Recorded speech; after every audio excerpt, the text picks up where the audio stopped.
1947, ce sont deux pays qui vont être issus de l'ancien empire des Indes. Il y a une partition des Indes en deux États.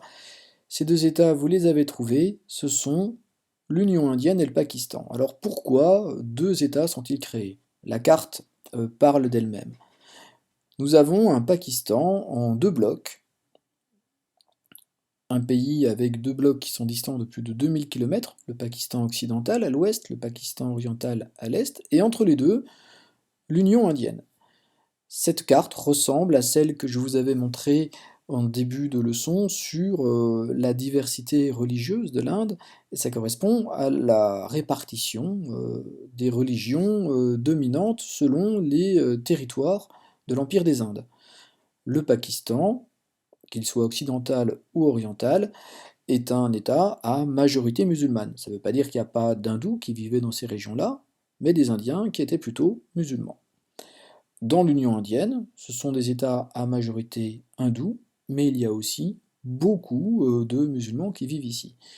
Les États, les partis nationalistes qui luttaient pour l'indépendance ne se sont pas entendus sur une solution commune, et ce qui a été négocié avec le Royaume-Uni, c'est la naissance de deux pays. Il n'y a pas eu d'entente entre les nationalistes des deux bords, du bord hindou et du bord musulman. Cette indépendance s'accompagne aussi de graves problèmes qui sont liés d'ailleurs à cette partition. Les hindous vivant au Pakistan, que ce soit au Pakistan oriental ou Pakistan occidental, ont peur de rester dans ce territoire, et c'est pareil pour les musulmans. Il y a une méfiance réciproque entre les communautés, et dans certaines régions, cette méfiance elle aboutit même à une haine et parfois à des actions extrêmement violentes, comme à Calcutta où 7000 musulmans sont massacrés en 1947. Donc Calcutta ici dans la région du Bengale. C'est aussi le cas pour le Cachemire ou pour le Pendjab, où on va trouver beaucoup de brutalité intercommunautaire entre les deux principales religions. À cela, eh bien, va s'ajouter des mouvements de population. Ces mouvements de population, ce sont des populations qui sont soit chassées, soit qui fuient les massacres, ou qui ont peur de rester dans un pays où elles ne sont pas la population majoritaire, surtout que les massacres qui ont lieu aggravent l'angoisse, et vous avez un exode très important, parce qu'on voit que ce sont des millions de personnes qui vont se déplacer. C'est l'exode le plus important qui ait eu lieu dans l'histoire, au XXe siècle, jusqu'à nos jours.